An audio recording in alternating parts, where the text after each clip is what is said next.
방구 끼면 박수를 쳐주고 그 냄새가 엄청나게 역겹죠. 잠수함은 감옥보다도 못하다.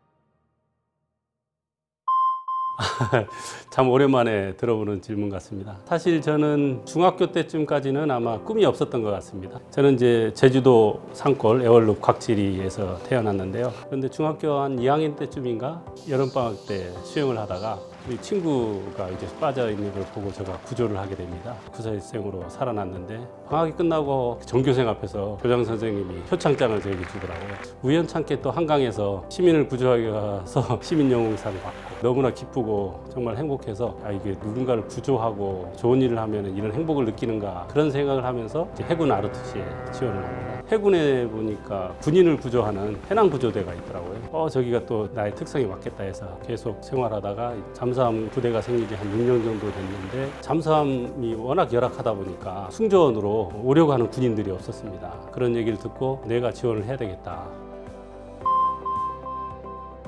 지금 저도 96년도에 잠수함 승조를 했기 때문에 돌고래급, 209급, 214급 전역 후에 이제 안창호급이 나왔기 때문에 안창호함은 이제 못 타봤고 안창호함은 제가 이제 건조 설계를 담당을 했었죠.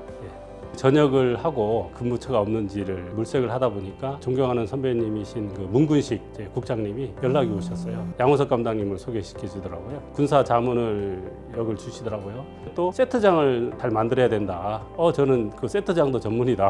거기 미술 감독하시는 분들하고 세트장도 같이 이제 설계하고 깊숙이 강철비 2에 들어가서 이제 자문을 하게 되었습니다. 일평하는 공간에 한 사람이 계속 생활을 한다면 어떤 냄새가 날까? 정말 냄새는 위생적이지 않다고 생각하죠. 그렇지만은 참 안에 있는 사람은 모릅니다. 몸에서 나오는 여러 가지 악취들, 그 냄새가 엄청나게 역겹죠. 그래서 수시로 잠수함은 이제 환기를 시킵니다. 핵잠수함은 내부적으로 시키지만은 디젤 잠수함 같은 경우에는 스노클이라고 해서 충전할 때 그때가 이제 신선한 이제 밖에 외부 공기가 내부 공기로 바뀌어져서 이제 환기를 시키고 그 외에는 제일 중요한 게 CO2 농도를 이제 줄이는 겁니다. CO2 농도를 줄이기 위한 어떤 여러 가지 장비를 통해서 걸러낸다든가. 잠수함은 좀 내성적인 친구들이 많습니다. 그래서 와서 방구를 못 껴서 소화불량이 생기는 대원들이 많거든요. 그래서 부장이 그 일을 해결해 줍니다. 방구 안 낀 사람들은 찾아서 방구를 크게 끼라고 그러고 방구 끼면 박수를 쳐주고 단 그렇지만은 이제 발냄새가 난다든가 그런 것들은 바로 이제 포장해가지고 이제 항시 비닐을 갖고 다닙니다. 빨수는 없으니까. 특히 이제 돌고래 같은 경우에는 안에 오픈돼서 화장실이 있어요. 안에서 작전하다 보면은 대변을 넣어야 되잖아요. 일주일 동안 대변을 안 누는 대원들이 있어요. 그래서 그런 대원을 위해서 항시 거기 앉아가지고 모든 사람 앞에서 대변을 넣을 수 있도록 그거를 편안하게 릴렉스하게 넣을 수 있도록 이제 커튼을 쳤지만은 거기 안에 있는 이제 승조원은 많이 불안하죠. 그래도 그거를 아랑곳 않고 대변할 수 있도록 이제 그런 훈련을 하는 거죠. 이제 같은 승조원이고 같은 가족이다 그런 마음이 들 수 있도록 그런 트레이닝이 돼야지 이제 작전을 나갈 수가 있죠. 그런 행동들이 이제 잠수함 내부에서는 아주 자연스럽게 일어납니다. 잠수함 내에서는 그게 아주 큰 이제 이벤트입니다. 전혀 하지 않습니다. 오픈된 환경에서도 담배 연기는 나쁘지 않습니다. 몸에도 해롭기 때문에 전부 잘 지키고 금지하고 있습니다. 화장실 내에서 담배를 피는 분들이 있습니다. 왜 그러냐면 그런 것들은 자기들은 환기 시스템이 잘 되고 있다라는 것들을 조금 과시하는 것 같습니다. 사원은 새벽에 할 수 있습니다. 주간 중에는 당직이라든가 많이 돼 있기 때문에 그래서 좀 부지런한 대원들은 할 수가 있고요. 특히 요새는 티슈 같은 거 물티슈 그런 걸로 이제 세수를 하는 대원들도 있고 해수를 청수로 만드는 시스템이 많이 발달되어 있기 때문에 부지런한 친구들은 샤워까지는 다 할 수 있습니다. 그렇지만은 시간이 짧죠. 거의 한 5분, 10분 이내로 끝내고 나와야죠. 왜 그러냐면 화장실이 좁기 때문에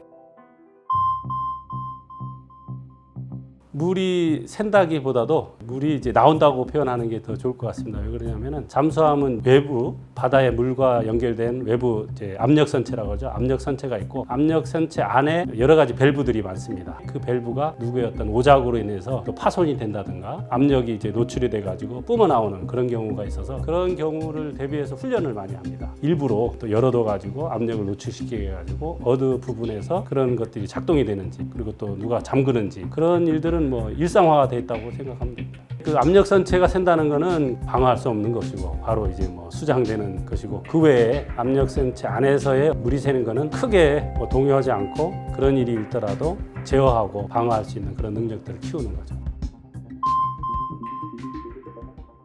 예, 실제로 이제 정말 가능하죠. 전혀 없는 것은 아니고 수중에 있다 보니까 그 망망대해에서 조우할 수 있는 상황이 적을 수 있다. 그런 훈련을 합니다. 육상이지만은 실제 해상과 똑같은 가상 현실을 만들어서 뭐 문제점을 보완을 하거든요. 그런 상황을 보면은 실제 영화보다 더 액션감 넘친다고 해야 될까? 그런 상황이 이제 연출될 수 있습니다.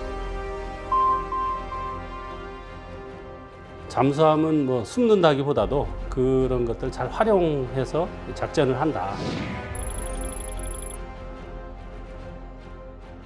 층심도라는 게 어떤 물의 층이 급격하게 수온이 낮아진다든가 높아지는 상황에서 어떤 일정한 층이 생김으로써 거기가 이제 어떤 음영구역이 된다는 거죠. 숨바꼭질을 할 때 아주 처적에 숨을 수 있는 공간이라고 할 수 있죠. 예, 우리는 모든 접촉하는 물질을 적으로 생각하기 때문에 아군인지 적군인지를 알아볼 수가 없지 않습니까? 항시 저희들은 이제 피해서 다닙니다. 그런 어떤 층심도를 활용한다든가 지구상에서 유일하게 분단 국가지 않습니까? 그렇기 때문에 동해라는 어떤 환경적인 요소에서 모든 뭐 잠수함이 거기에 몰려 있다. 수심도 깊고 조류, 해류의 흐름도 많기 때문에 그런 공간이 동해는 엄청나게 많습니다. 그렇기 때문에 잠수함의 입장에서는 아주 천국이고요. 수상함의 입장에서는 참 어렵죠. 그러다 보니까 막 북한 입장에서도 잠수함을 많이 개발하지 않았나 그렇게 생각이 됩니다. 일단은 이제 클래스로 어선이다, 상선이다, 뭐 화물선이다, 군함이다 거기서부터 시작해서 어떤 함정까지도 그런 것들을 DB화를 많이 할수록 정교해지는 것이고 일상적인 것들은 뭐 대부분 다 알죠. 사람의 소리인지 소 소리인지 그 정도는 쉽게 판별할 수 있는 능력을 갖고 있죠. 소나 직별을 갖고 있는 분들은 아주 유능한 분들입니다. 함정마다 소리내는 패턴이 다 다릅니다. 저만의 목소리가 있듯이 각국의 나라 잠수함만의 어떤 특징이 있습니다. 이제 그런 특징들을 이제 모아서 DB화해서 그런 거를 숙달을 해서 훈련을 해서 그걸 찾아내는 거죠. 출동 가기 전에 갔다 와서 이제 건강검진도 많이 하고 작전을 가능한지 왜 그러냐면은 잠수함은 창문이 없습니다. 귀로만 듣기 때문에 그 귀가 소나를 담당하는 직별 요원들이 하는 거거든요. 그렇기 때문에 아주 중요합니다. 강철비에서도 오하시급이다 이렇게 내어 나와서 이제 음문을 확인하는 그런 것들이 이제 그런 표현인 것 같습니다.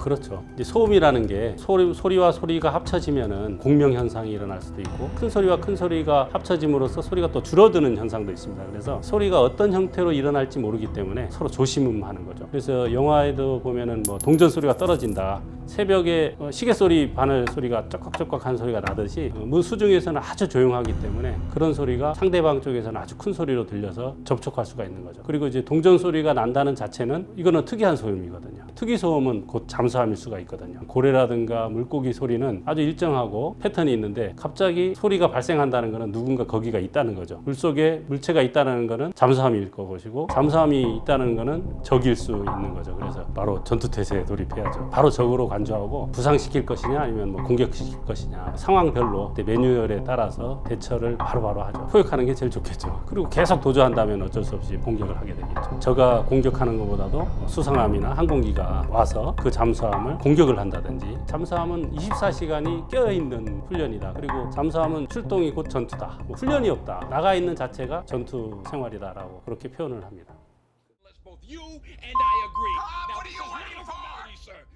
이 어떤 지휘 체계를 생각하는 것 같습니다. 한 15년, 20년 전 된 것 같은데 아마 데이 때인 것 같고 덴젤 워싱턴이 지휘관 앞에 자기가 옳다고 주장하는 것들을 반박하고 끝까지 함장을 또 감금하고 하더라고요. 내가 만약에 그런 상황이 됐을 때 나는 헌터 부함장 같이 저런 행동을 할 수 있었을까라는 생활로 아마 초임 장교를 지냈던 것 같고 지휘관이 됐을 때는 저런 또 부함장이 생기면은 또 어떻게 내가 행동을 해야 되나 이제 어떻게 또 지휘를 해야 되나 저런 부함장을 만들지 말아야 되는데 그런 아마 생각을 한번 했던 것 같습니다. 지휘라는 거는 작전을 할 때 항시 우리가 염려해야 되는 게 이제 옳고 그름을 따지는 게 아니고 이게 어떻게 진행이 되고 최상의 결과로 맞이해야 되느냐라는 거거든요. 예전에 메가더 장군이 인천 상륙작전을 보면은 수많은 참모들이 다 반대를 했답니다. 근데 메가더 장군이 결정을 했단 말이죠. 그리고 결정한 거에 밑에 있는 부하들 참모들은 따랐다는. 근데 계속 틀렸다고 메가더 장군을 쪼이고 아니다 계속 했으면 아마 인천 상륙작전이 일어나지 않았을 거고 역사는 또 어떤 물줄기로 바뀌었 바뀔지 모릅니다.